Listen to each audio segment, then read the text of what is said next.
The red dust of Mars swirled around Dr. Sarah Chen as she made her way across the excavation site. 6 months of digging had revealed what appeared to be the entrance to a vast underground complex, but today was different. Today, the sensors had detected something impossible, an energy signature. The International Mars Expedition had started as a routine archaeological dig after orbital scans detected geometric patterns beneath the surface of Acidalia planitia.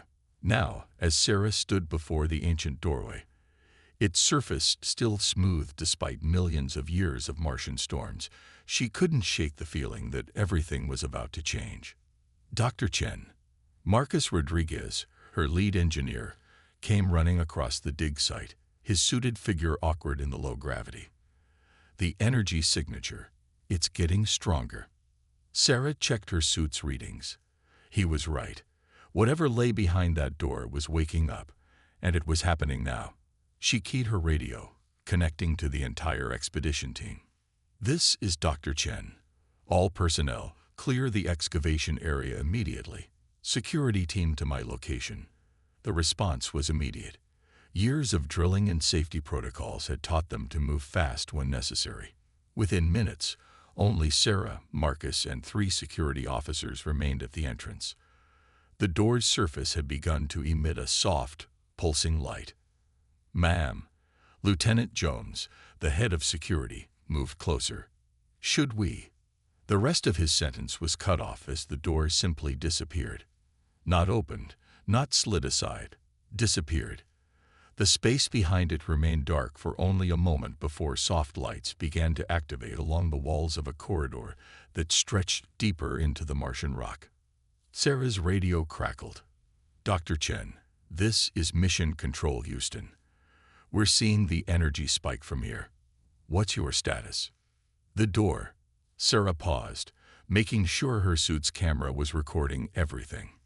"The door has opened. We're seeing what appears to be artificial lighting activating automatically. The corridor appears stable, atmosphere contained behind some kind of energy barrier." She took a cautious step forward, her instruments analyzing the barrier. Atmosphere reading is breathable, temperature rising to human comfortable levels. This facility, it's preparing itself for us. The next few hours were a blur of activity. More security teams arrived, along with scanning equipment and research personnel. The facility, as it turned out, went deep, very deep, into Mars. But it was the central chamber that changed everything. Sarah stood before a massive holographic display, her helmet removed after extensive atmospheric testing. The image showed a massive fleet of ships, dark and organic-looking, moving between the stars. And at the center of the display, a single red light blinked steadily, marking its position at the edge of the Oort cloud. "They're coming." The voice came from everywhere and nowhere, causing everyone in the chamber to jump. A figure materialized in the center of the room, a hologram of what appeared to be a humanoid alien, its features both familiar and strange. "We hoped you would find this facility in time." Who are you?" Sarah asked, her scientific training mooring with her shock. "I am an interactive recording, left by the Guardians. We were the shepherds of this galaxy until they came. The Harvesters. They consume worlds, break down entire civilizations for resources. We fought them for millennia, but in the end, we could not stop them. So we planned for the future instead." The hologram waved its hand, and new images appeared. Technical specifications, engineering diagrams, weapon schematics, all for something massive. "This facility contains everything you need to build your defense. The plans for a weapon we never had time to construct. One that could turn a star into a weapon, channeling its energy into a force the Harvesters cannot withstand." "Why us?" Lieutenant Jones asked. "Why give this to humanity?" The hologram smiled, an eerily human expression. "Because you are different. We watched your development from afar. Most species progress linearly, following predictable paths of technological advancement. But humans, you leap forward in bounds, make connections others miss, find solutions where none should exist. You turn your weaknesses into strengths. The harvesters have never encountered a species like you. The red light on the star map pulsed faster. They are coming because they detected the energy signature of this facility activating. You have perhaps 2 Earth years before they arrive. The plans we left you. The Star Forge, it can be built in that time, but only if your entire species works together. Sarah looked at the schematics floating in the air. The scale was incredible. A ship nearly the size of Earth's moon, designed to channel and focus the energy of a star itself. This would take more resources than any single nation has. Yes, the hologram agreed. That is your first test. If humanity cannot unite to face this threat, then the Star Forge will be useless anyway. The harvesters cannot be defeated by divided worlds. The chamber fell silent as the implications sank in. Humanity had never truly united, not in all its history, but they'd also never faced a threat like this. Sarah straightened her shoulders. How do we begin? The hologram's form began to fade. The facility's database contains everything you need. But remember, the plans we left are incomplete by design. The final innovations, the solutions that will make the Star Forge truly effective, must come from human minds. Your species' creativity is your greatest weapon. Use it well. As the hologram disappeared, Sarah's radio crackled again. Dr. Chen, this is Houston. The President is requesting a direct briefing.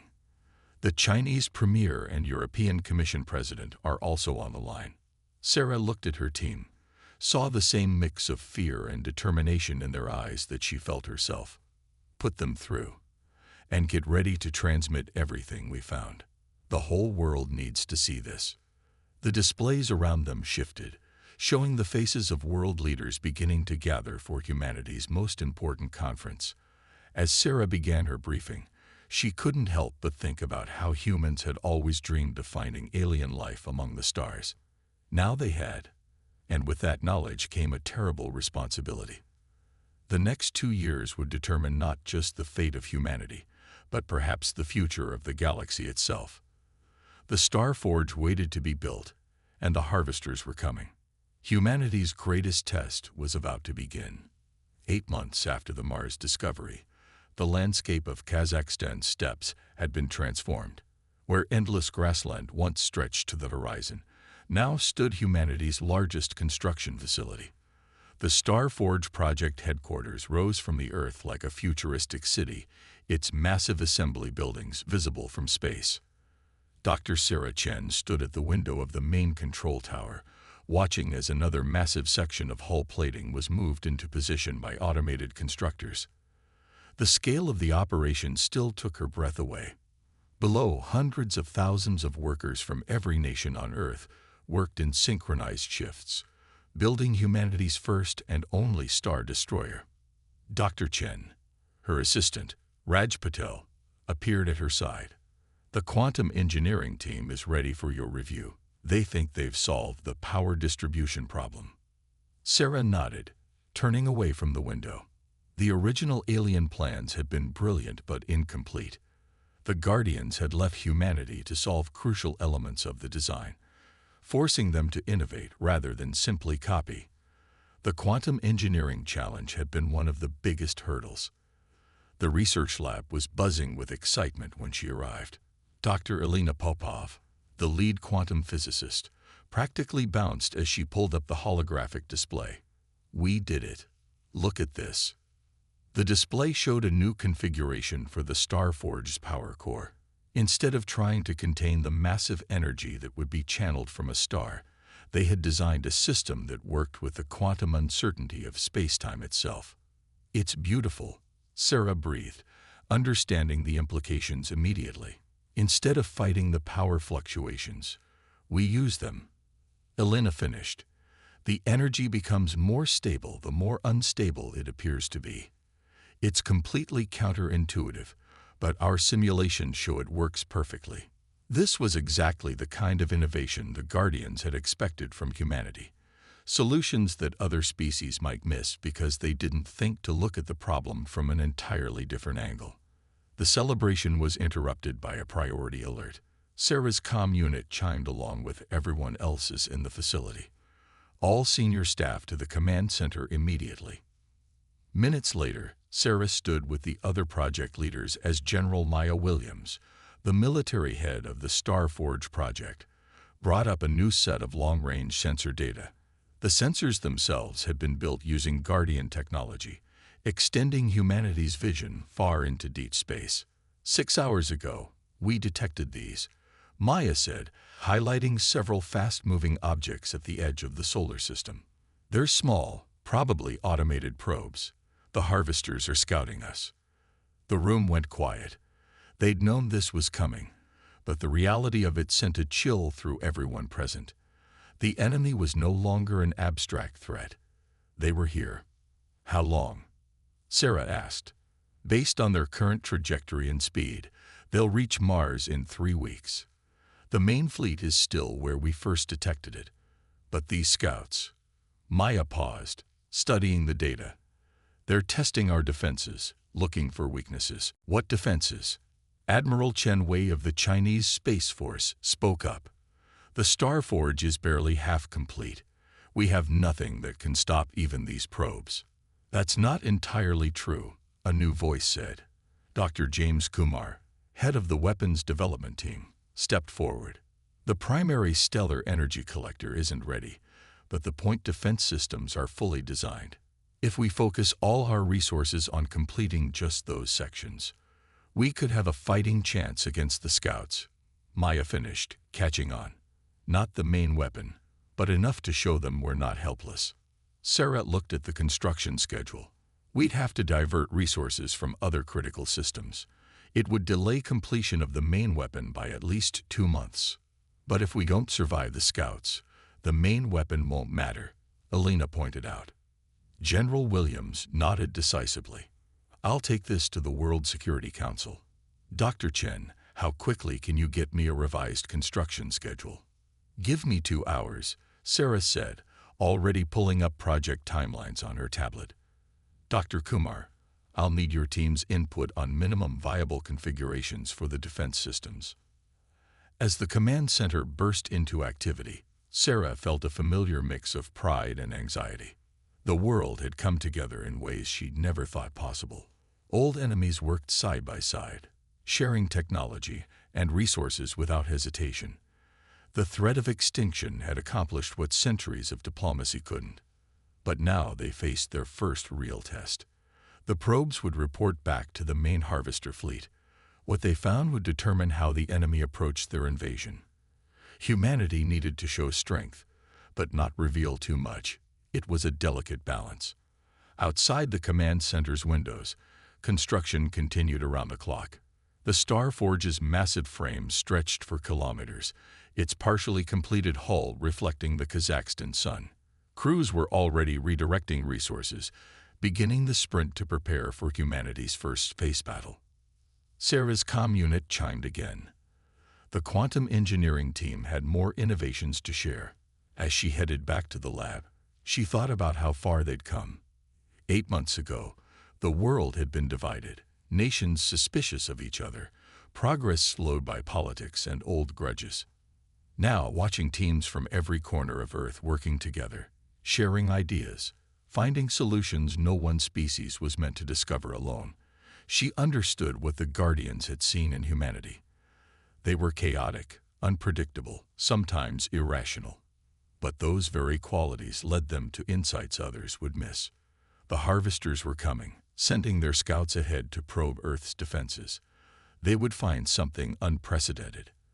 A young species that had taken Guardian technology and transformed it, improving on designs that had been considered perfect, finding new approaches to old problems. In 3 weeks, humanity would face its first test against an alien threat. The whole world held its breath, united in purpose for the first time in history. The Starforge wasn't complete, but its defenders were ready to prove that humanity wouldn't go quietly into the night. The age of Earth's innocence was over. The age of humanity's rise was about to begin. Captain Yuki Tanaka sat in the command chair of humanity's first operational defense module, her heart pounding as the final system checks completed. The partial segment of the Star Forge they'd managed to bring online was small compared to the final design, but it still dwarfed any previous human construction in space. All stations report ready, Her XO, Commander David Santos, announced from his position at operations. The bridge crew, representing 12 different nations, worked with practiced efficiency, though Yuki could see the tension in their movements. "Dr. Chen, are you seeing any changes in the quantum core?"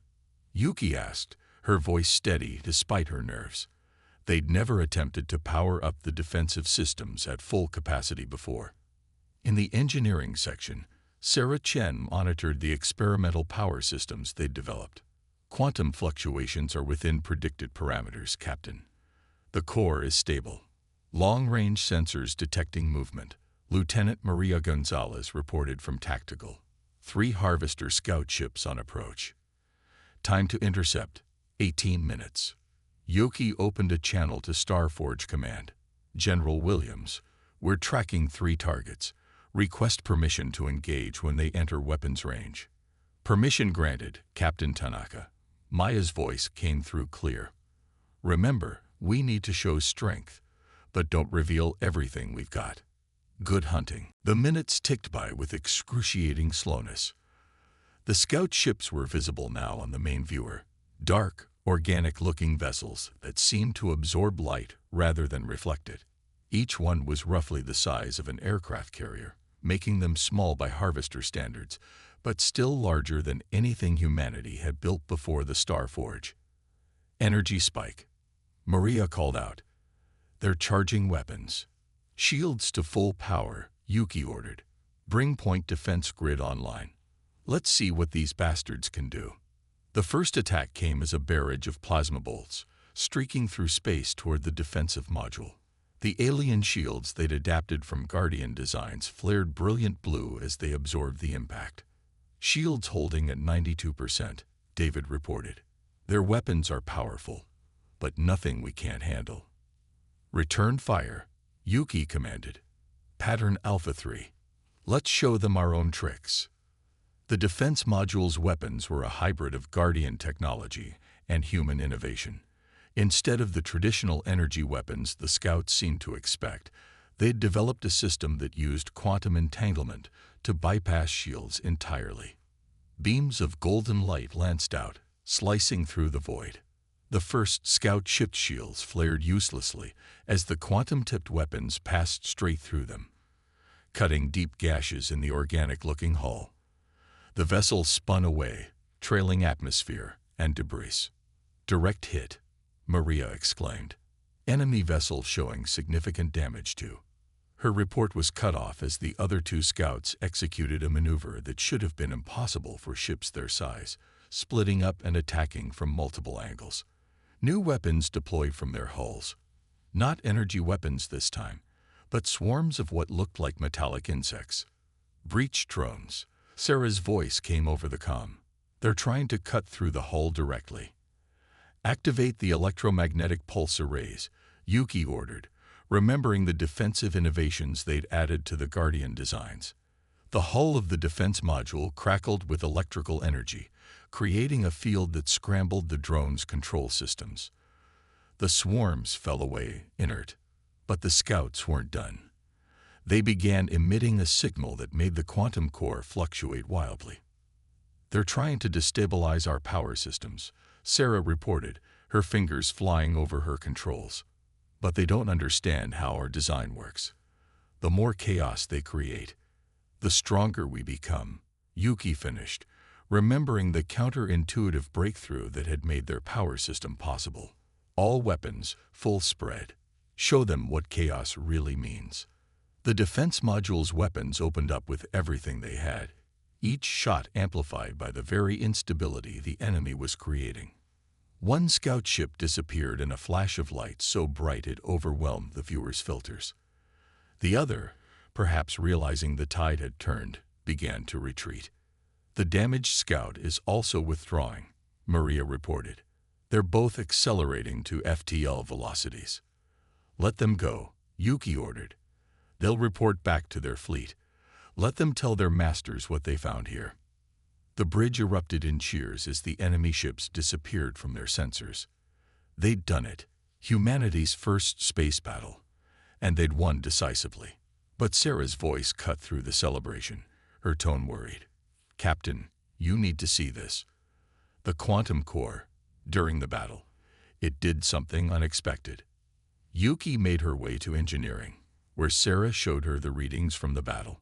The core hadn't just become more powerful under stress.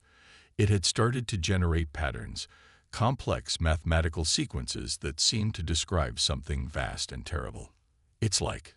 Sarah hesitated, searching for words, like the core was trying to tell us something about the true nature of the Star Forge's main weapon, something the Guardians themselves might not have fully understood. Yuki studied the patterns, feeling a chill despite their victory. "Send this to the research team. If the main weapon is more powerful than even the Guardians knew, then we need to understand it fully before we use it," Sarah finished, "because we might only get one shot." As they discussed the implications, the first messages of congratulation began pouring in from Earth.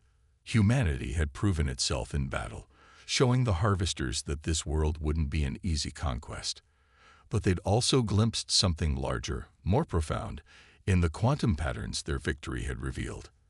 The real war hadn't even begun, but humanity had already started to surpass the legacy the Guardians had left them. The question was, would they be ready to handle the power they were discovering? In the void of space, the defense module's quantum core continued its calculations, describing in mathematics a weapon that could not just destroy stars, but reshape the very fabric of space-time itself. Deep within the Star Forge's partially completed central core, Sarah Chen stared at the holographic display with a mixture of awe and disbelief. The patterns generated during the battle had led them to this, a hidden chamber that seemed to predate even the Guardian facility on Mars. "It's not possible," Elena whispered beside her. "These readings, they suggest this technology isn't Guardian in origin at all." The chamber walls were covered in familiar mathematical equations, the same ones that had appeared in the quantum core's output during the battle. But these weren't just formulas. They were a message, written in the universal language of mathematics, waiting for humanity to become advanced enough to find it. "Dr. Chen." Raj burst into the chamber, his tablet displaying urgent data. "The genetic analysis results just came back. You need to see this immediately." Sarah took the tablet, her eyes widening as she read. The team had been studying trace genetic material found in the chamber, comparing it to the human genome. The results were staggering. "Get General Williams and Captain Tanaka down here," she ordered, "and contact the Mars facility. We need to confirm something." An hour later, the chamber was filled with key project personnel. Sarah stood before them, gathering her thoughts before speaking. "What we've discovered changes everything we thought we knew," she began. "The Guardians didn't choose us randomly to find their facility. They chose us because we're their descendants." The revelation hit the room like a physical force. Maya Williams was the first to recover. "Explain." "The genetic markers we found here match segments of human DNA previously dismissed as junk code," Sarah continued. "But they're not junk. They're dormant sequences, waiting to be activated. The Guardians didn't just leave us technology. They left themselves, encoded within us." "But why?" Yuki asked from where she stood near the chamber entrance. "Why not just tell us directly?" "Because of this." Sarah gestured to the equations covering the walls. "This chamber, this technology, it's older than the Guardians themselves. They found it, just like we did, and it changed them. They realized that true advancement couldn't be given. It had to be earned through natural evolution and discovery." Elena stepped forward, adding to the explanation. "The quantum patterns we saw during the battle weren't just calculations. They were keys, designed to activate these dormant sequences in human DNA. The more we work with this technology, the more it changes us, awakening abilities that have been sleeping in our genes for millennia." "What kinds of abilities?" Maya asked, her military mind already considering the tactical implications. As if in answer, The quantum core pulsed, sending waves of energy through the chamber. Everyone present felt it. A sudden expansion of awareness, as if they could sense the very fabric of space-time around them. "That's impossible," Elena gasped, but even as she said it, equations began flowing through her mind, describing exactly how it was happening. We're interfacing directly with the quantum field. Our brains are adapting to process quantum information. The harvesters aren't just coming to destroy us, Sarah realized, pieces falling into place. They're coming because they can sense what we're becoming, what we were always meant to become. The implications were staggering. The Starforge wasn't just a weapon. It was a key, designed to unlock humanity's true potential. Each interaction with its systems accelerated their evolution, awakening abilities that blurred the line between biology and quantum physics. "Show me the battle data again," Yuki requested, her mind working in new ways as the changes took hold. "There's something we missed." The holographic display shifted, showing the engagement with the scout ships. With their enhanced perception, they could now see patterns they'd missed before. The scouts hadn't just been testing their defenses, they'd been scanning them, specifically looking for signs of quantum consciousness evolution. "They're afraid," Maya realized, "not of the Starforge itself, but of what we might become if we master it." "They should be," a new voice said. Everyone turned to see James Kumar standing in the doorway, his eyes glowing faintly with quantum energy. "I can see it now. The weapon isn't designed to destroy stars. It's designed to transform them, to turn them into gateways for consciousness itself." Sarah felt the truth of it resonate through her enhanced awareness. The Guardians had seeded countless worlds with their genetic legacy, waiting for a species with the right combination of traits to unlock their true inheritance. Humanity, with its unique blend of creativity, adaptability, and determination, had finally achieved what they'd been waiting for. "The main harvester fleet will be here in less than a year," Maya said, her tactical mind integrating the new possibilities. "We need to accelerate the Starforge's completion. Not just the weapon systems, but everything. Every interaction with its technology speeds up our evolution, and we need to prepare Earth for what's coming." Sarah added, "This transformation, it won't be limited to those working directly with the Starforge. As we change, we'll affect everyone around us. Humanity is about to take an evolutionary leap unlike anything in history."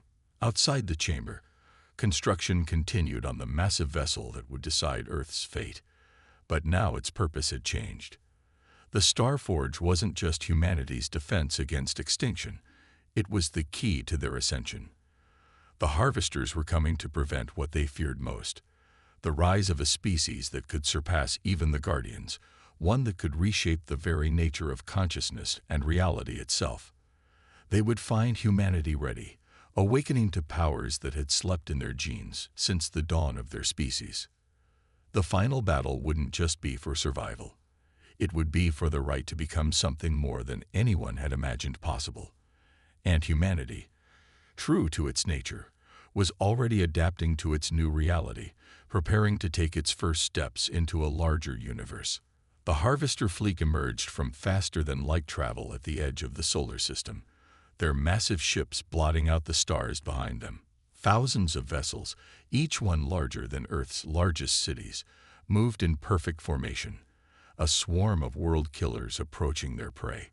But Earth wasn't the same planet they'd detected a year ago. The Starforge hung in space like an artificial moon, its quantum core pulsing with power that rippled through spacetime itself. Around it, the combined space fleets of Earth had been transformed, their ships integrated with technology that blurred the line between machine and consciousness. On the Starforge's bridge, Captain Yuki Tanaka stood with her eyes closed, directly interfacing with the vessel's systems through her evolved quantum consciousness.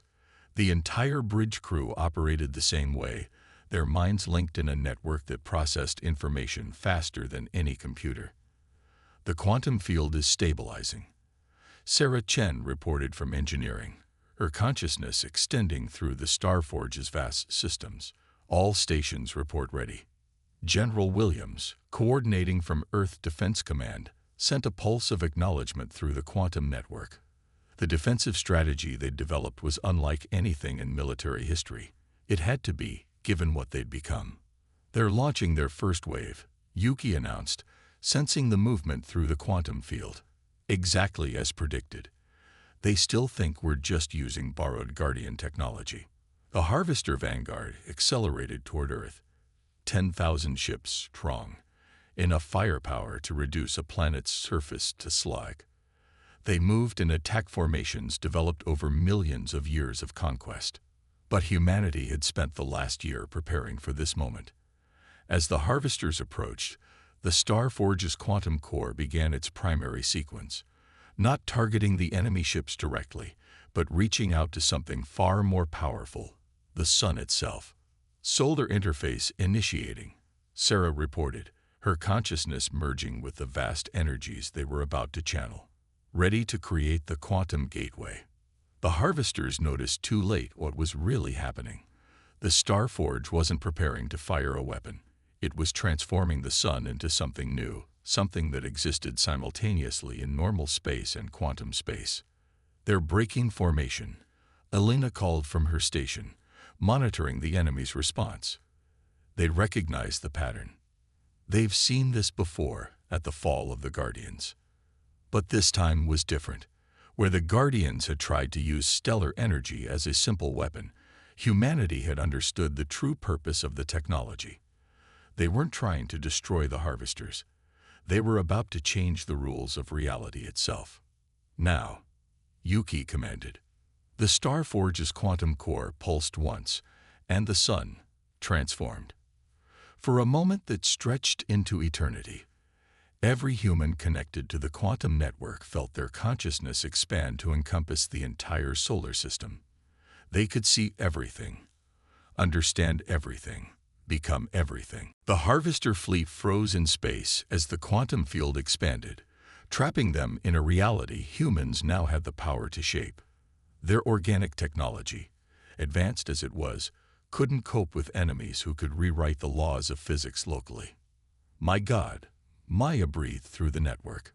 "We can see them for what they really are." The Harvesters weren't just conquerors.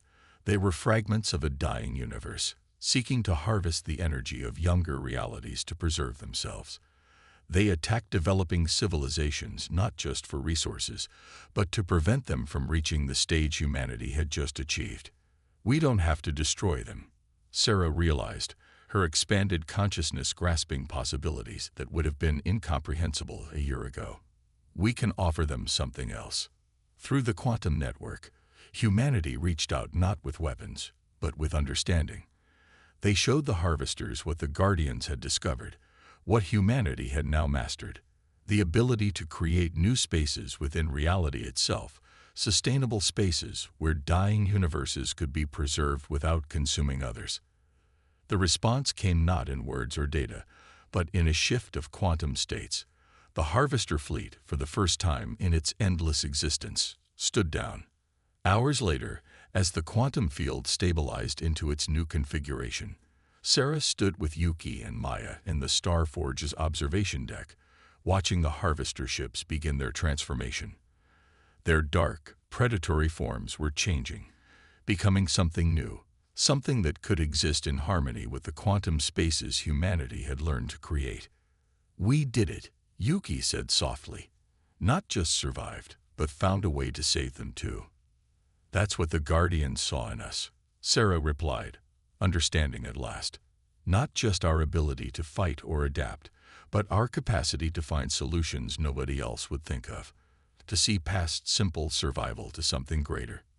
Maya nodded, her military mind already grasping the implications of their victory. "This changes everything. We're not just Earth's children anymore. We've become the guardians of reality itself." Through the quantum network, they could feel humanity beginning to explore its new potential. The transformation that had started with the Starforge's construction was spreading, awakening abilities that had slept in human DNA since the Guardians had seeded Earth eons ago. But they weren't becoming Guardians. They were becoming something new. a species that could bridge the gap between normal space and quantum space, between consciousness and reality, between destruction and creation. The Starforge hung in space, no longer just a weapon but a symbol of humanity's ascension. The Harvesters, now allies in maintaining the quantum spaces that would preserve their existence, began sharing knowledge accumulated over millions of years. Earth had not just survived its greatest test, it had transformed it into an opportunity for growth beyond anything they had imagined. As Sarah looked out at the transformed sun, now a gateway to possibilities beyond normal space, she smiled. Humanity's next great adventure was just beginning. The stars waited, not as conquests to be won, but as partners in a dance of consciousness and quantum potential that would reshape the very nature of reality itself. They had become more than their creators had dreamed possible. They had become themselves.